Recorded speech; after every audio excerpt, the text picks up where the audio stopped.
салом бинандагони гиромӣ, нашри ҷанбастии барномаи иттилоотии навид аст ки мустақиман аз телевизиони Сафина манзуратон менамоем. дар студия Манучер Маҳкамов ва Малоҳа Назар Шоҳзода. Салом. пагоҳ 16 июн дар мамлакат Иди Саиди Қурбон қайд карда мешавад.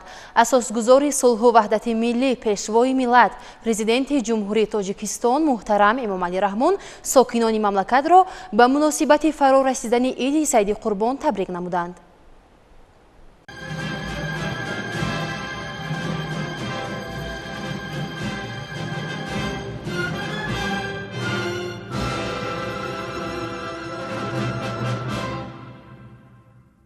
ҳамватанони азиз, фардо Иди Саиди Қурбон ки моҳияти онро арзишҳои неки инсондӯстӣ, анҷоми корҳои хайру савоб, тарғиби адлу инсоф ва кӯмаку меҳрубонӣ нисбат ба ҳамдигар ташкил медиҳанд, фаро мерасад. мардуми шарифи Тоҷикистонро ба ин муносибат самимона табрик мегӯям ва ба ҳар хонадони кишвар оромиву осоиш ва рӯзгори босаодат орзу менамоям.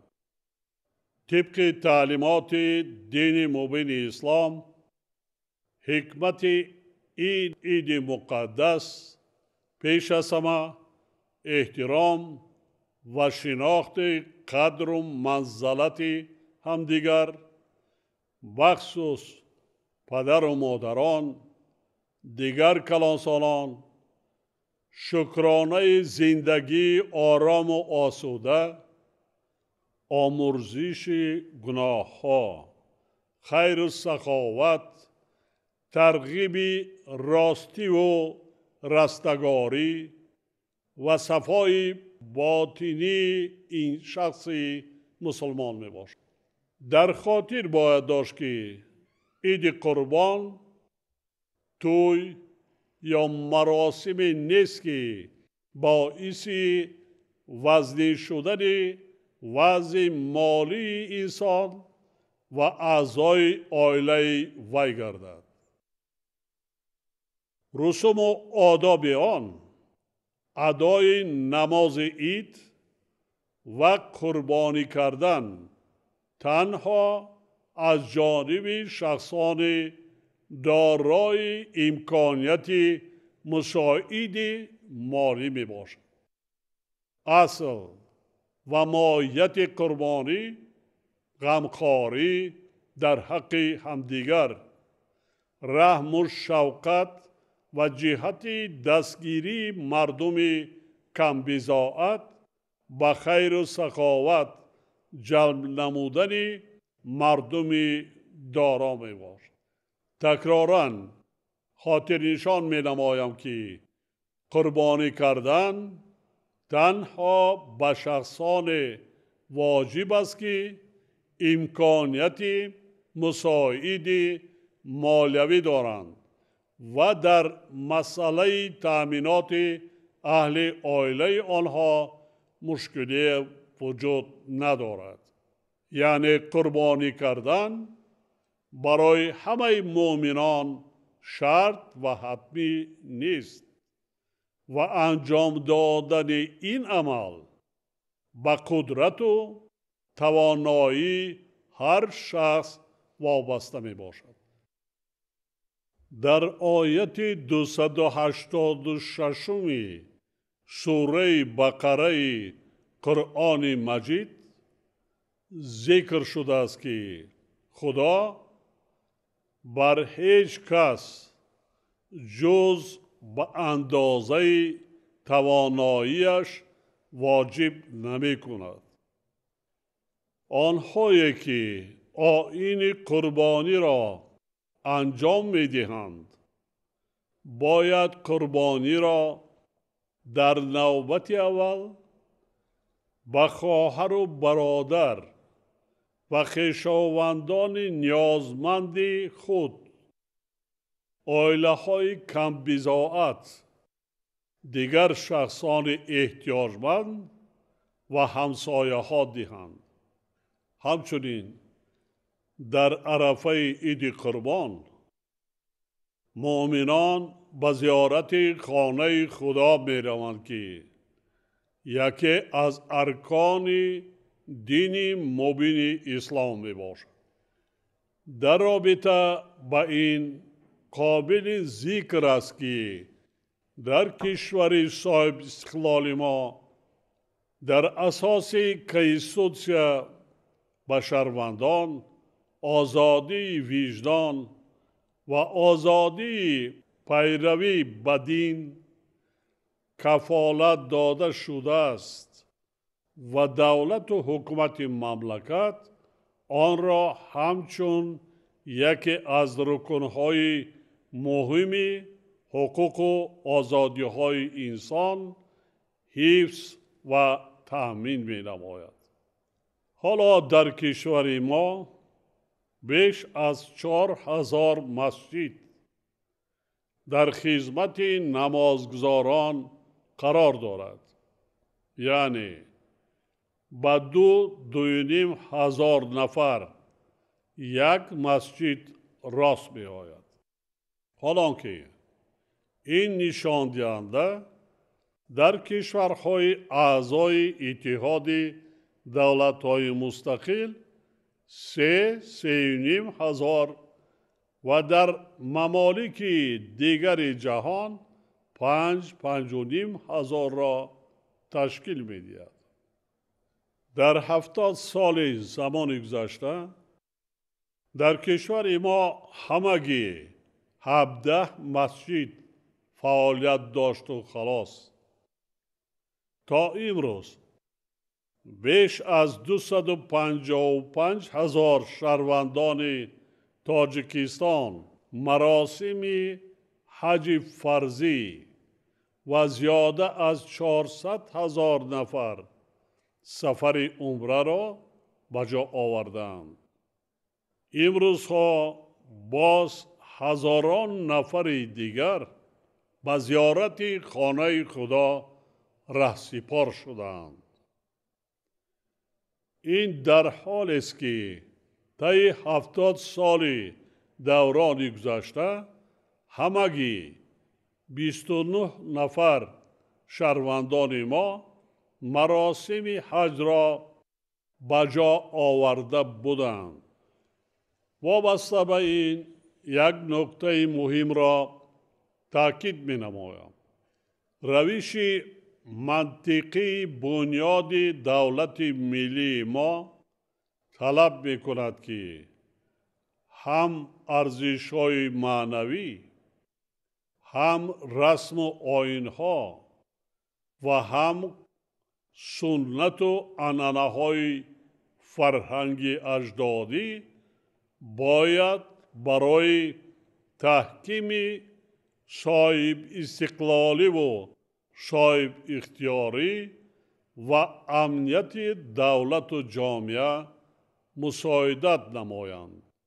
یعنی در خدمت صلح و ثبات و سعادت و آسایش مردم کشورمان قرار داشته باشند.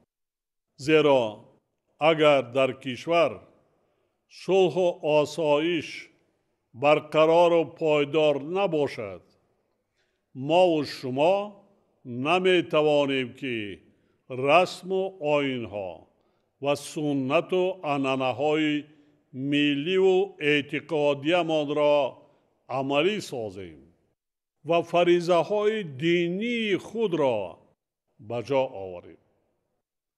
از این رو هر یک ما مسئول و وظیفه داریم که در عملی نمودن ارزش‌های ملی و دینی منفعت‌های خلق تاجیکستان و دولت تاجیکان را همیشه در مد نظر داشته باشیم.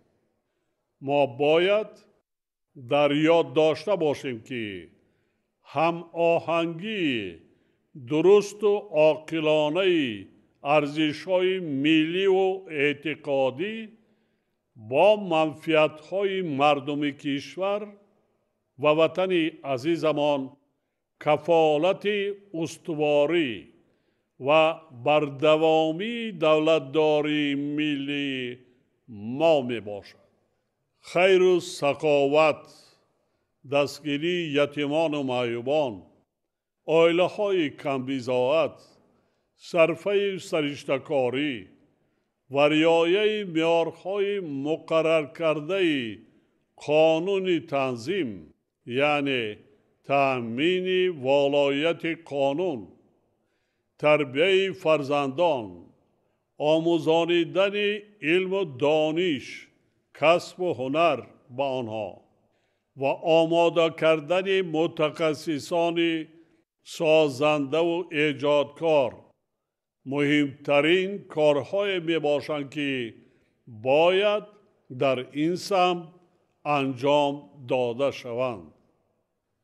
من اندیشه های خود را در خصوص وضع مفکوروی جامعه از جمله آداب حج بارها گفتم و 9 مارس سال جاری در ملاقات با فعالان، نمایندگان جامعه و خادمان دینی کشور این مسئله ها را بار دیگر مفصل بیان داشتم.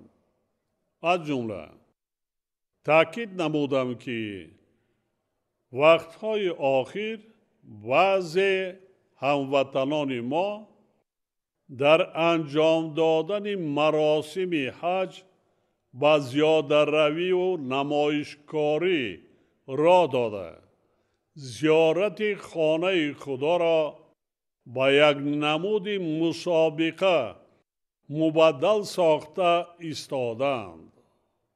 این روند در حال ادامه دارد که در زندگی و شرایط عائله بسیار از آنها مشکلات زیاد وجود دارند. حالتهای نیز جای دارند که بعضی ها حتی قرض گرفته به حج می روند.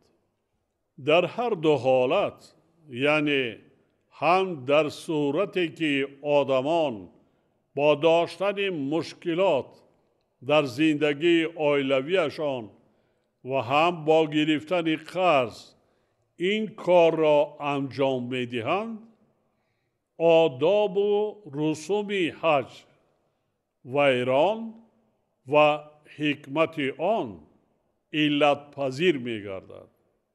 وابسته به این مسئله در محفظ و سرچشمه های معتبر دینی واضحاً گفته شده است که حج فقط یک بار واجب است. زیرا پیامبر اسلام یک مرتبه حج کرده تکراراً انجام دادن این عمل را برای خود در حالی که در سرزمین عرب میزیستند روا ندیدند. شخصانی که تکرار به تکرار به حج می روند فرموده های بزرگانمان را نباید فراموش سازند که گفتند دل به دست آور که حج اکبر است، از هزاران کعبه یک دل بهتر است. مولانا جلال الدین بلخی نیز در این خصوص گفته است حج خانه خلیل آسان است، اما حج حرم جلیل کار شیرمردان است. یعنی زیارت کردن و شاد گردانیدن دل انسان که جایگاه و نظرگاه خداست، بخصوص قلب شخصان بیمار و محتاج و آیله های کمبزاعت مهمتر از زیارت خانه خدا می باشد. یکی از دانشمندان بزرگ تاجیک مولانا حسین واعظی کاشفی که از مفسران مشهور قرآن کریم می باشد، مردم صاحب دل را دعوت می کند که طواف کعبه دل را انجام دهند و ثواب بیشتر به دست آورند. ما باید در خاطر داشته باشیم که به جا آوردن حج خانه خدا برابر به ادای یک فرض در قطار روزه و نماز است. بنابراین باید دانست که حج جایگاه و مقام یک مؤمن را از مؤمن دیگر بالا نمی برد، زیرا منزلت و آبروی انسان مؤمن و مسلمان تنها با پرهیزگاری و پارسایی و نفع رسان بودن با انسانها بلند می گردد، نه با راه دیگر. دیگر اینکه در یگان سرچشمه های اسلامی نسبت به دیگر مؤمنان بلند بودن عنوان حاجی ذکر نشده است. طور هموطنان عزیز ما مشاهده میکنند سالهای آخر صدها نفر شخصان خیرخواه و وطن دوست ما مبلغ برای حج جمع کردهشان را در راه کمک به یتیمان و معیوبان، عائله های کمبزاعت و شخصان نیازمند، بنیاد و تعمیر راه و پلها، مؤسسه های تعلیمی و تندرستی و دیگر کارهای خیر صرف کرده ایستادند. عمل آنها البته قابل تحسین و دستگیری می باشد، زیرا کارهایی که چنین شخصان انجام می دهند به خیر و آسایش و بهبودی روزگار مردم روانه گردیدند. در رابطه با این یک حدیث صحیح را از مجموعه حدیث‌های ابوالقاسم طبرانی ذکر می نمایم که چنین است: روزی در حضور حضرت عمر مردی نزد حضرت پیامبر آمد و پرسید: یا رسول خدا، کیست بهترین انسان از مردم نزد خداوند و کدام عمل است که از محبوب ترین عملها نزد پروردگار؟ پیامبر اسلام جواب دادند: بهترین انسان نزد خداوند کسی است که منفعتش بیشتر به مردم میرسد و محبوب ترین عمل نزد پروردگار دل غمگین را شاد کردن، وزنی محتاج را برآوردن و مشکلی و قرض بنده را سبک کردن یا گرسنه را طعام دادن است. این است حکمت اصلی تعلیمات دین مبین اسلام. در این راستا احترام پدر و مادر و به جا آوردن خدمت آنها که در فرهنگ چندین هزار ساله ما مقام قبلگاه را دارند از جمله حکمت‌های دین مبین اسلام عید سعید قربان و بهترین ثواب می باشد که به قول بزرگان برابر به حج کردن است. در شرایط بسیار حساس و پیچیده جهان معاصر ما باید سرجم و متحد باشیم. سرزمین اجدادیمان را باز هم آباد و زیبا و دولتمان را نیرومند و پیشرفته گردانیم. فرزندانمان را تربیت درست دهیم. آنها را به آموختن علم و دانش‌های معاصر، کسب و هنرهای زمانوی، زبانهای خارجی و البته آداب و اخلاق حمیده هدایت نماییم.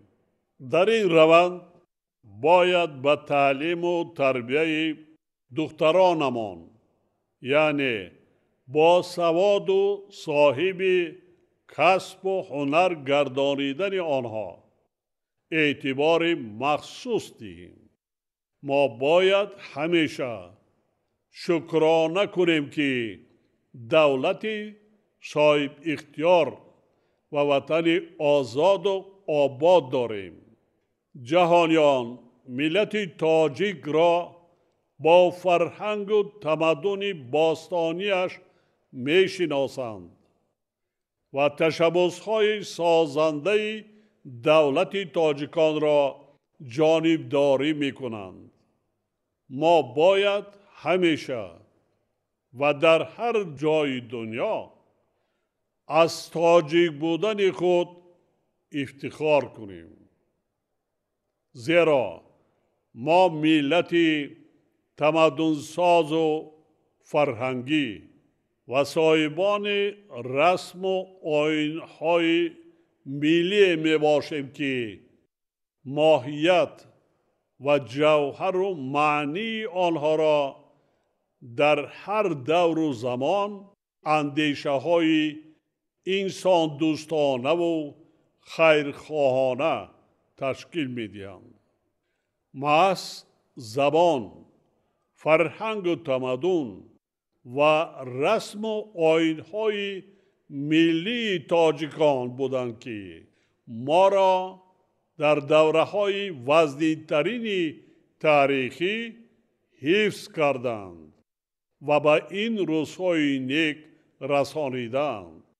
یعنی تاجیکان به شرافت همین ارزش‌های باستانی خویش پیش از همه با زبان، فرهنگ، رسم و آیین، سر و لباس و سنت و عنعنه‌های خاص خود از جمله نوروز، تیرگان، مهرگان و سده در طول هزار ساله ها زنده ماندند و هزار ساله های دیگر نیز زنده خواهند ماند. از این رو ما نیز در شرایط صاحب استقلالی برای حفظ این فرهنگ و تمدن پرغناوت ملی مسئول و وظیفه داریم.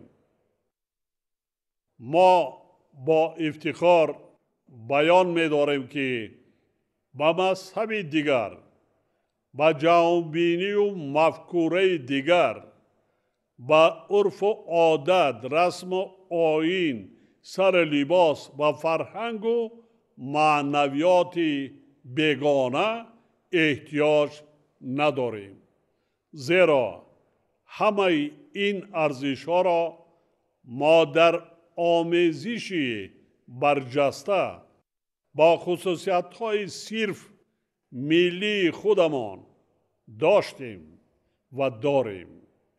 ما نباید از یاد براریم که مذهب از همه بیشتر گسترش یافته اسلام را که با عقلگرایی، تحملگرایی و انسان دوستیش نظیر ندارد، فرزند بزرگ ملت تاجیک ابو حنیفه نعمان ابن ثابت یعنی امام اعظم پایگذاری کرده به خدمت مسلمانان عالم گذاشته است. ما با افتخار بیان می‌داریم که آریایی هستیم. تاریخ بیش از 6000 ساله داریم و ساکنان بومی و صاحبان همین سرزمین میباشیم. بنابراین ما نباید بیگانه پرستی کنیم و به خرافات و افراطگرایی راه دهیم. برعکس ما باید همیشه هوشیار باشیم که مثل سالهای 90 عصر گذشته بار دیگر فریفته و گرفتار نقشه های مغرضانه دیگران نگردیم. دولت تاجیکستان با تکیه به عقل و خرد ازلی مردم خود برای تأمین نمودن خوشبختی شهروندان کشور یعنی حفظ صلح و آرامی، ثبات سیاسی و زندگی آسوده هر یک خاندان مملکت تمام تدبیرهای ضروری را عملی می‌گرداند. تکراراً تاکید می‌سازم که ما اکنون دولت بنیاد کرده ایستاده ایم. در زندگیمان هنوز مشکلات زیاد داریم. برای حل آنها کار میکنیم، زحمت میکشیم، وطنمان را صاحبی میکنیم، آباد میکنیم و نمیگذاریم که خلقمان دستیگری دیگران شود. بخصوص جوانانمان که ما آنها را ذخیره بزرگ استراتژی برای آینده دولت صاحب استقلالمان می‌حسابیم، باید خوانند، دانشمند شوند، حس بلندی ملی و افتخار وطنداری داشته باشند و از تاجیک بودن خود افتخار نمایند. ما سالهای نهایت وزنین 90 عصر گذشته را که با دخالت قوه‌های بدخواه و خواجگان خارجی آنها به سرمان آمد سپری نمودیم. ملتمان را دیگر باره صاحبی کردیم، سرجم نمودیم، دولتمان را از نیستی نجات دادیم، یعنی از وضعیت بی‌نهایت سنگین شکر که برآمدیم.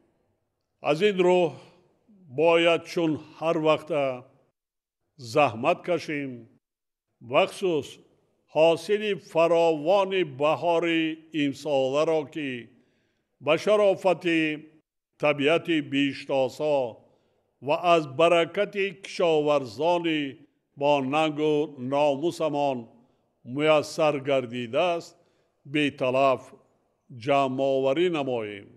کشت تکراری را وسعت بخشیم، هرچی بیشتر محصولات استحصال کنیم و در فکر ذخیره مواد غذایی و زیاد کردن صادرات محصولات باشیم. با نیت آرامی و ثبات همیشگی و وحدت جاودان ملی بار دیگر فرارسی عید سعید قربان را به همه شما همدیاران عزیز صمیمانه تبریک گفته برایتان تنی صحت، اقبال نیک برای کار و به تاجیکستان محبوبمان پیشرفت و آبادی روز افزون آرزو می نمایم. عید مبارک باشد هموطنان عزیز.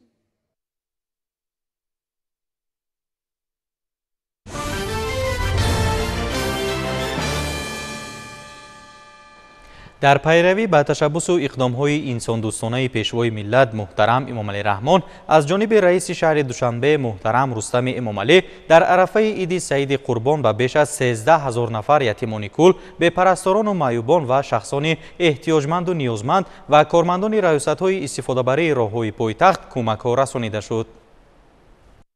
کمک‌ها از ارد و روغن، گوشت، شکر و تخم، کартошка و پیاز و سبزی و مکرون عبارت بود. در دویره چنین اقدام‌های خیرخواهانه تحفه‌های رئیس شهر دوشنبه به هیئت باشندگان و تعلیم گیرندگان مؤسسه‌های دولتی تحصیلات عمومی، مکتب اینترنت‌های رقم 1، 2، 3، 4 و 5 برای کودکان یتیم و بپرستار شهر دوشنبه، خانه کودکان رقم 1 برای کودکان یتیم و بپرستار شهر دوشنبه، مرکز دستگیری اویله و کودک رقم 1 شهر دوشنبه، مرکز منطقوی خدمت اجتماعی برای نفقه خوران و معیوبان شهر دوشنبه و مؤسسه دولتی شفاخانه شهری پرستاری همشیره‌های شفقت تقدیم کرده شد. اثنای سپاریدن کمک‌ها نمایندگان مقامات اجرایی حکومت دولتی شهر دوشنبه پیام صمیمی رئیس شهر دوشنبه محترم رستم امامعلی را به باشندگان مؤسسه‌ها و ساکنان رسانیدند. بهره‌مند گردیدن از کمک‌های مذکور به خصوص برای کودکان و نورسان خیلی هم خرسندی بخش بود و آنها عرض سپاس و منتداری خویش را به رئیس شهر دوشنبه و کل تشبثکاران این عمل سرشار خیر و ثواب با پیشنهاد برنامه‌های جالب آماده کردهشان که بازگوی دنیای بی‌آلایش کودکانه آنها بود صمیمی بیان داشتند. باید گفت که چنین عمل انسانپرورانه و نجیب چون اقدام شادنمایی و روح‌بلند کننده در پیروی به اقدام‌های خیرخواهانه رهبر دولت و حکومت مملکت در زمینه سیاست ثمره‌بخش اجتماعی عملی شده پیوسته اجرا می‌گردد. مورد ذکر است که دست کمک دراز نمودن به یتیمان و بپرستاران و نورسان دارای امکانات‌های محدود در فرهنگ ملت ما از خصلت‌های نیک انسانی به حساب می‌رود. محض همین است که از جانب شهرداری دوشنبه امروزها چون عنعنه در عرفه همه عید و جشن‌ها به این قشر اهالی دست کمک و غمخوری ظاهر کرده می شود. مسئولین مقامات اجرایی حکومت دولتی شهر دوشنبه در رفت صحبت با تعلیم گیرندگان مؤسسه‌های از کمک‌های رئیس شهر دوشنبه بهره‌مند گردیده بار دیگر تاکید داشتند که توجه و دست کمک دراز نمودن به اشخاص نیازمند از طرف دولت و حکومت مملکت خاصه پیشوای ملت و رئیس شهر دوشنبه ادامه یابنده بوده، آنها همیشه زیر حمایت و غمخوری قرار دارند. دستگیری معیوبان، یتیمان و بپرستاران و عائله‌های نیازمند از سالهای اول صاحب استقلالی در مد نظر پیشوای ملت محترم امامعلی رحمان قرار داشت و چون عنعنه در عرفه همه عید و ایام این عمل نیک و انسان دوستانه صورت میگیرد و این عمل جوان مردانه و انسان دوستانه را امروز رئیس شهر دوشنبه محترم رستم امامعلی نیز ادامه میبخشد.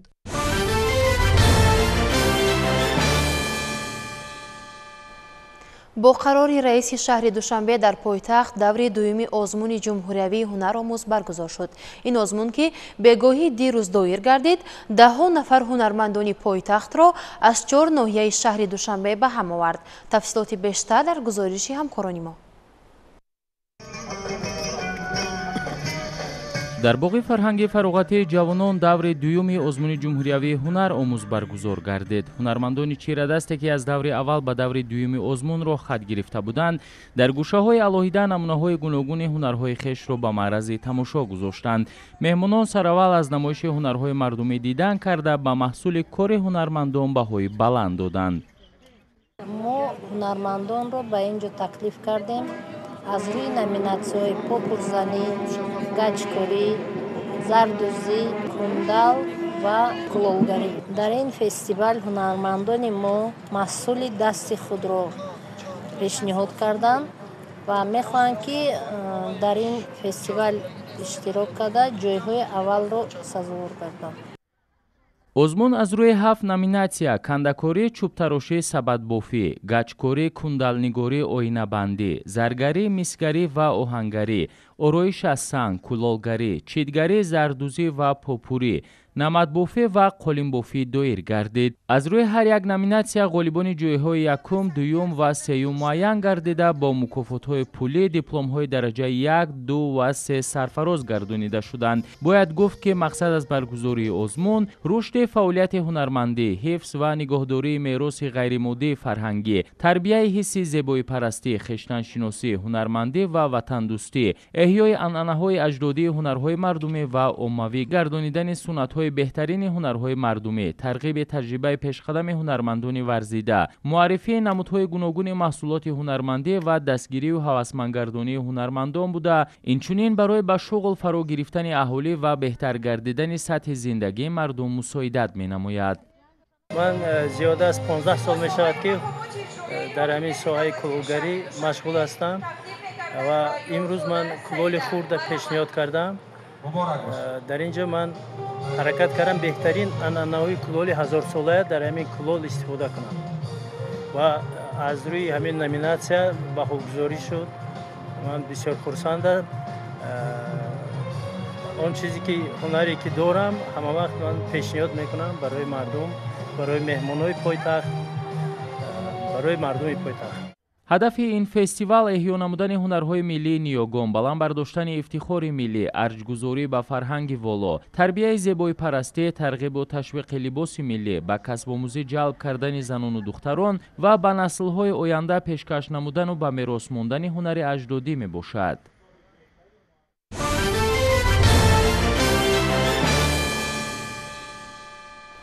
сол аз сол иштироки хонандагони тоҷик дар олимпиадаҳои байналмилалӣ бештар мегардад. аз ҷумла шаби гузашта як гурӯҳ мактаббачагони тоҷикистон пас аз иштирок дар олимпиадаи фанҳои дақиқ дар амрико бо ғолибият ба ватан баргаштанд. шарҳи бештар дар гузориши ҳамкоронамон. баъд аз иштироки фаъолона дар олимпиадаи фанҳои дақиқ дар амрико, як гурӯҳ хонандагони тоҷик бо дастовардҳои назаррас ба ватан баргаштанд. муҳассилинро дар фурудгоҳи байналмилалии душанбе омӯзгорону ҳамсабақон ва наздикону пайвандон бо гулу гулдастаҳо истиқбол гирифтанд. хонандагони литсеи ҳотам ва певе дар шаҳри ҳисор иштирокчии фаъоли олимпиадаи байналмилалӣ оид ба фанҳои дақиқ Neo Science Grand Final буданд. На олимпиаде Neo Science я занял 3 золотых медали и 1 серебряную. Она проходила в Нью-Йорке, в США. Я участвовал по математике, программированию и науке. Это был хороший опыт для меня. Я уже много участвовал на международных олимпиадах, поэтому я не волновался. дар маҷмӯъ 14 нафар хонандагони литсеи ҳотам ва певе дар олимпиадаи Neo Science Grand Final ки аз 6 то 12 июн дар шаҳри Нью-Йорк баргузор шуд, ширкат намуданд. рақобати хонандагон дар 3 бахш барномасозӣ, математика ва илм бо забони англисӣ сурат гирифтааст. Меня зовут Парвиз Мирзо, я участвовал в Neo Grand Final. Я участвовал по предметам математики и науки. По математике я получил 3 место. И по науке я получил почетное место. Я взял 1 золотую медаль по математике, 1 бронзовую медаль по наукам и 1 по информатике. Эта олимпиада дала мне больше опыта, и в следующем году я постараюсь больше учиться, чтобы добиться больше успехов. олимпиадаи мазкур ба хонандагони синфҳои ибтидоӣ, миёна ва болоӣ имкон медиҳад ки қобилияти худро дар фанҳои дақиқ нишон диҳанд. тавассути ин озмун иштирокчиён тафаккури мантиқӣ ва интиқодӣ, рафтори ахлоқӣ ва бисёр сифатҳои дигарро инкишоф медиҳанд. Мы участники международной олимпиады Neo Science, в которой участвовало 16 стран с разных уголков мира. Вся наша команда выступила очень хорошо. Конечно, это благодаря нашим учителям, которые нам помогали и также профессионально преподавали в течение года, а также в течение всего времени, пока мы были в школе. Для нас это был бесценный опыт, потому что многие из нашей команды не были на таких олимпиадах, которые за границей. И для нас это будет воспоминанием на всю жизнь. Спасибо нашим учителям. дар маҷмӯъ хонандагони тоҷик 8 медали тилло, 4 нуқра ва 14 биринҷӣ ба даст оварданд. Бояд гуфт ки солҳои охир иштироки хонандагони тоҷик дар олимпиада ва мусобиқаҳои байналмилалии фанӣ зиёд гардида, дастовардҳои онҳо меафзояд. мутахассисон ин ҳолатро ба рушди соҳаи маорифи ҷумҳурӣ вобаста медонанд.